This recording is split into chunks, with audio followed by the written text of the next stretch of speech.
Hello friends, welcome to our coaching center. One word substitution part 2 হয় already এটা part upload কৰিছো আপোনালোকে যদি চোৱা নাই চাই ল'ব সক number 1 a man who goes to visit holy places যে পবিত্ৰ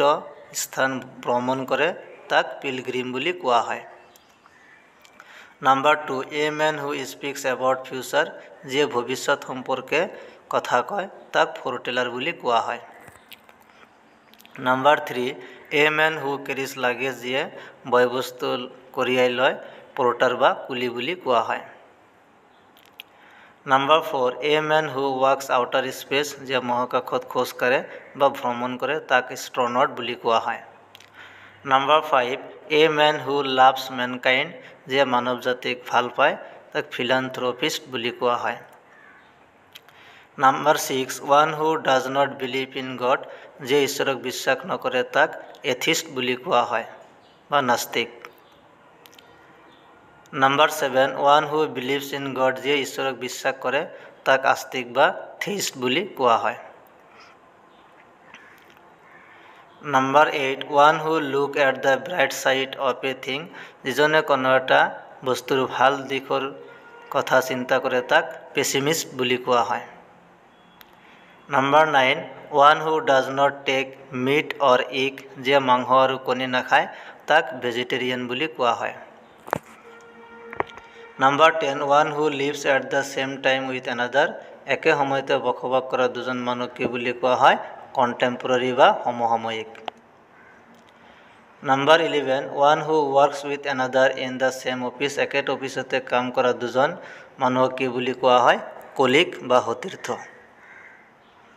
Number 12, a man who is not married যে পুৰুষে এতিয়া বিয়া পতা নাই তাক কি বুলি কোৱা হয় ব্যাচেলৰ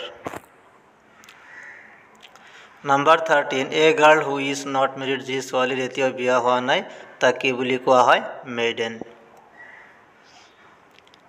Number 14, a woman who is not married যে তিৰোতাৰ তেওঁ বিয়া হোৱা নাই তাক কি বুলি কোৱা হয় spinster Number 15, not bearing the name of the writer writer নাম উল্লেখ নথকা গ্ৰন্থ তাক কি বুলি কোৱা হয় anonymous Number 16, sure to happen নিশ্চিতভাৱে ঘটা ঘটনা তাক কি বুলি কোৱা হয় inevitable Number 17, happening after one's death মৃত্যুৰ পিছত ঘটা ঘটনা তাক posthumous বুলি কোৱা হয় উদাহৰণস্বৰূপে মৰণোত্তৰভাৱে কোনো ব্যক্তিক বঁটা প্ৰদান কৰা ঘটনাটো posthumousৰ উদাহৰণ হ'ব Number 18, without previous preparation আগতীয়াকৈ প্ৰস্তুতি নকৰা কি বুলি কোৱা হয় extempore বা আকস্মিক বক্তৃতা Number 19, without any charge or interest কোনো charge বা interest নথকা কি বুলি কোৱা হয় gratis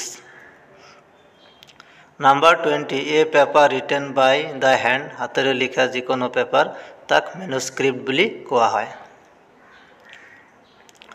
Number 21, contrary to law যেটো আইনৰ বিপৰীতে হয় তাক illegal বুলি কোৱা হয় Number 22, a remedy for all diseases সকলো ৰোগৰ উপকৰণ panacea বুলি কোৱা হয়